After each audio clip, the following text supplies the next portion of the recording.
Sebenarnya hari Tuhan Pastor Appreciation Day, memang kita lihat dalam firman Tuhan, kenapa kita appreciate seorang lebih lagi hamba Tuhan. Ya, hamba Tuhan. Kita tidak melihat Tuhan dengan tubuh Tuhan pada saat ini, tapi kita melihat hamba Tuhan. Jadi untuk menghormati Tuhan, kita juga menghormati Anda servantnya, hamba Tuhan yang dibacakan oleh Tuhan mengembalakan dombanya. Jadi itulah tujuan kita ada pada pagi hari ini, sempena hari penghargaan Pastor. Kita acknowledge Tuhan di dalam kehidupan kita dan lebih lagi dalam kehidupan hambanya. Kita acknowledge yang hamba Tuhan di antara kita, dan kita acknowledge Tuhan, kita bersyukur Tuhan. Di dalam kita juga appreciate nama Tuhan, hamba Tuhan. Maksudnya milik Tuhan. Orang itu milik Tuhan, dia melalui Tuhan. So itu kita appreciate hamba Tuhan. Berdasarkan firman Tuhan juga. Dan topik kita pada pagi hari ini adalah accountability dan responsibility seorang pastor. The calling, the work of a pastor. Bertanggung jawab dan tanggung jawab. The calling of God. Yang pertama, di dalam Kisah Rasul 20 ayat 28, ini adalah the commands of God, the instruction of God. Apa yang Tuhan Allah suruh perintahkan. Kisah Rasul 20 sampai ayat 28. Jagalah dirimu dan semua kawanan, karena kamulah yang telah diamanahkan Roh Kudus untuk menjadi penyelia bagi mengembalakan jemaat Allah yang telah ditebusnya dengan darahnya sendiri. So, umat Tuhan, jemaat Tuhan, milik Tuhan, ditebus oleh darah Yesus, miliknya. Jadi tanggung jawab dan instruction dan command of God to His servant adalah menjaga domba-dombanya untuk Dia, menjadi penyelia, menggembalakan domba Allah. Karena itu jagalah dirimu dan jagalah seluruh kawanan, karena kamulah yang ditetapkan Roh Kudus menjadi penilik, tepuk overseer, penyelia, memantau overseer, untuk mengembalakan jemaat Allah yang diperolehnya dengan darah anaknya sendiri. Semua orang Kristen, orang percaya yang telah ditebus Tuhan, yang masuk ke keluarga Kristen adalah telah ditebus oleh darah Yesus. Dia yang menebus seseorang itu. So jika seseorang itu menjadi keluarga Allah, percaya pada Yesus masuk ke keluarga Allah, karena dia telah ditebus oleh Allah sendiri. Dia yang menebusnya, membawanya menjadi satu grup dalam keluarga Allah. Jadi sekelompok ini Tuhan percayakan hambanya memantau, melihat, menilik sebagai overseer. Maksudnya tanggung jawab dan dipertanggungjawabkan adalah seorang hamba Tuhan itu harus tahu pekerjaan, skop kepercayaan yang Tuhan telah berikan kepada dia. He must know or she must know the tools, the scope, the nature of the trust entrusted to him or to her. So terkadang more than a secular job scope, spiritual dan also physical, rohani dan juga jasmania ataupun batania. Now, especially the most important business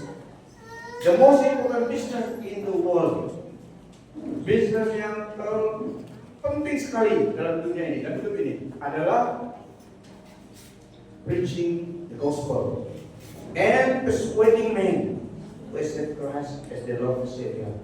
Tugas yang sangat, bisnis yang sangat penting, bisnis Allah adalah memberitakan Injil dan persuading.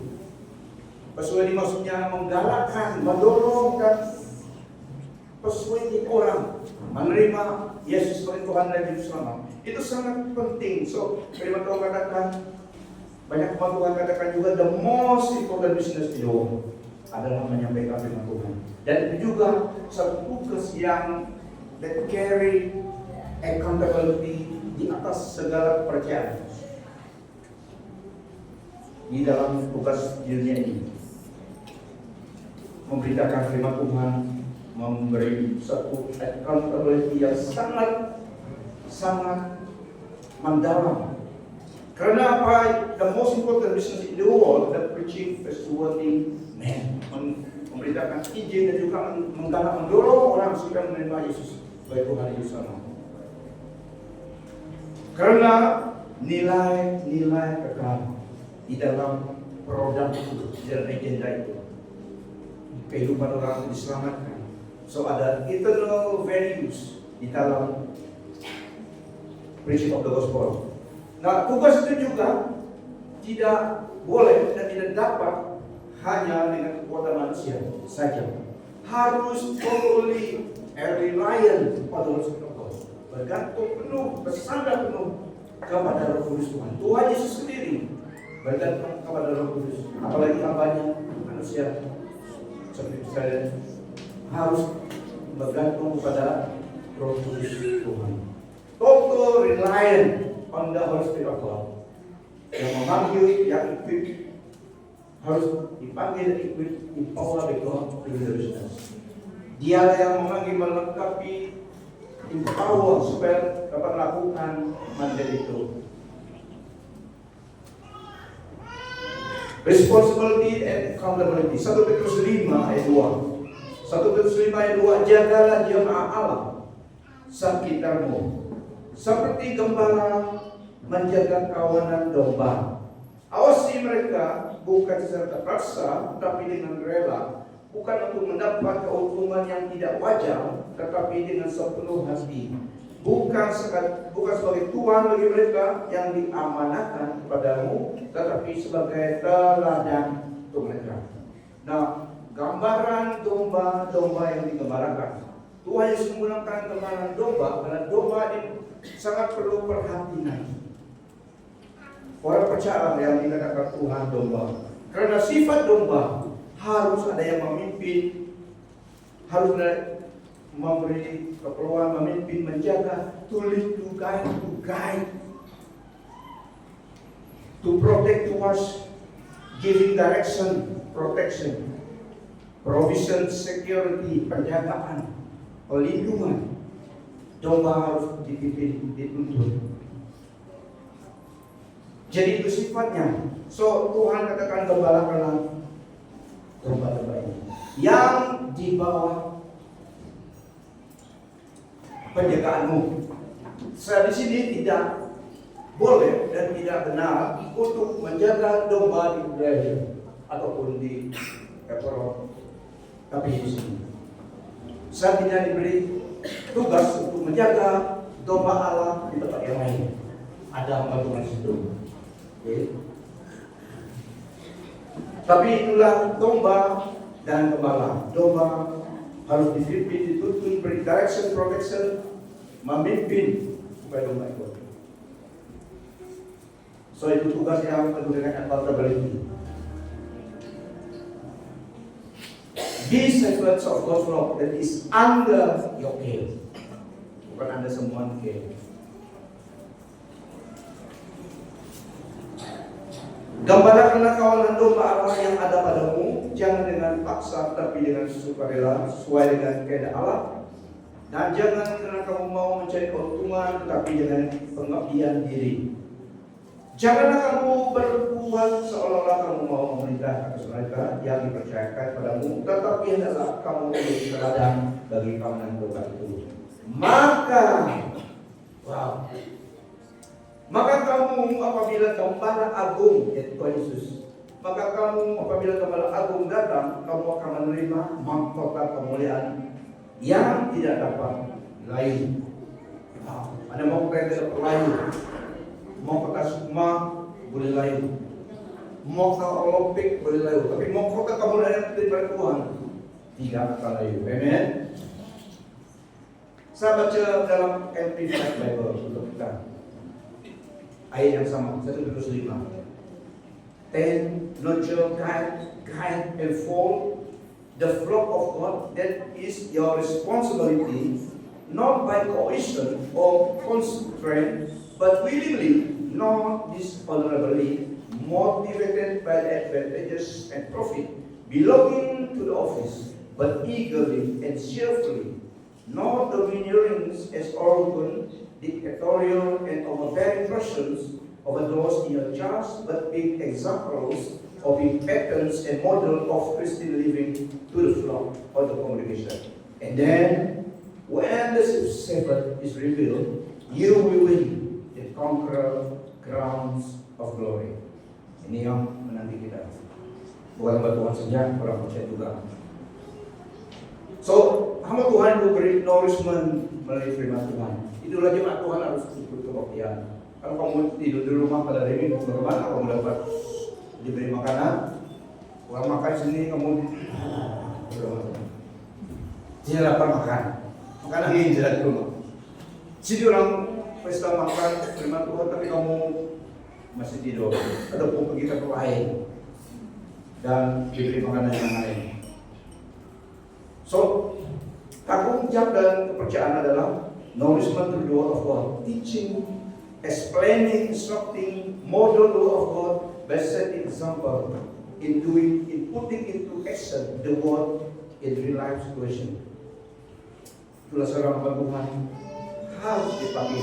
So, in conclusion, generally, scope seorang hamba Tuhan menjaga Anda sebagai domba, sebagai Tuhan dari lahir sampai ke labil.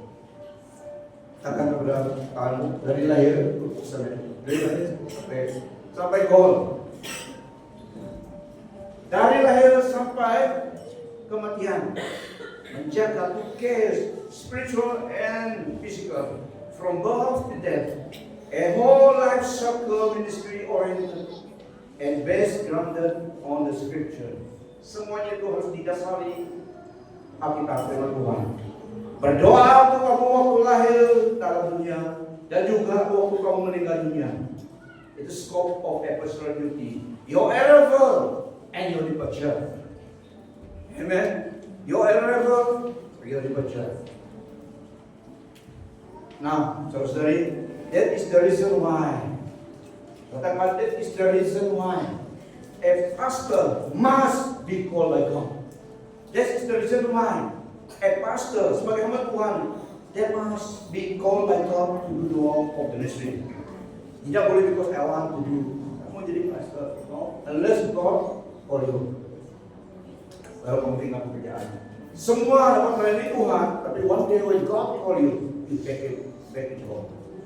That is the time, is the timing God want you to go full time. Kalau tidak, semua melayani Tuhan. Worship leader, ushers, semua melayani Tuhan, cuma peranan berbeda. Oke, jadi walau Kristen jika ada pelayanan yang dipanggil Tuhan, pastikan kalau panggil pergi.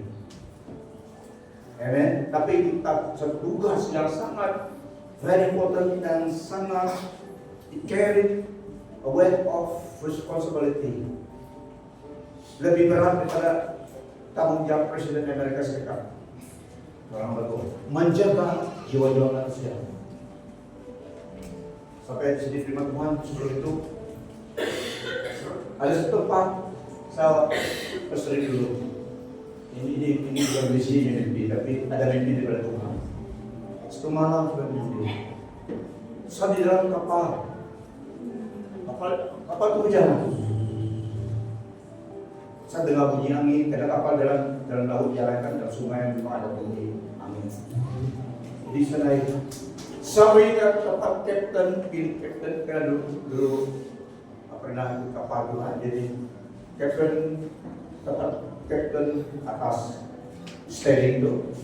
Saya naik, karena jalan kapal jalan. Saya naik sampai Pak cabin kapten, tidak ada orang. Cemana di kapal ini? Terus langsung satu pegang steering dah. Steering tidak ada orang menambah bahaya lu kapal di jalan. Saya ikut kapal, saya terus masuk dalam. Ada 2 orang sana, tapi mereka duduk saja. Jadi karena mereka tidak dipanggil untuk pegang steering itu, tidak masuk dalam cabin kapten, tapi tidak layak monitor, maneuvering. jalan. Terus bahaya, berarti kapal jalan terus. Oh tinggi, saya rasa angin. Sampai mau Sumawe di sini.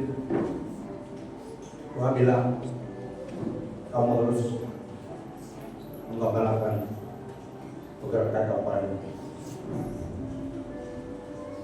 Sedih sekali. Dalam mimpi juga ini, kalau daripada Tuhan mimpinya. Sekali temu harta, duit US, duit pasar, ada pun, nampak ada duit US. Kalau dihelak beberapa banyak orang terkasih. Tapi saya tengok Tuhan bilang, namun message-nya adalah jagalah harta yang dipersiapkan kepada jiwa manusia. Jadi ternilai. Tapi kita punya duit, tapi jiwa manusia yang suruh jaga. US dollar. Tapi jiwa manusia Tuhan bilang, ada dari ayat firman Tuhan, jagalah jiwa-jiwa. Harta yang indah Tuhan percayakan. Nah, firman Tuhan dari sini tanggung jawab seorang hamba Tuhan. Saya bersyukur karena kalian yang ada pada pagi hari ini dan semua persembahan kita kagumi karena kita buat orang terbaik untuk Tuhan. Penari tadi yang pakai itu kan senang buat pegarisan itu, tapi semangat buat karena menghormati Tuhan dalam menghormati hamba Tuhan.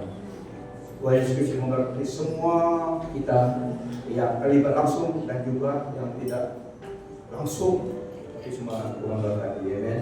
Karena kehadiran kita memberkati sesama kita. Beri kemuliaan bagi Tuhan Yesus.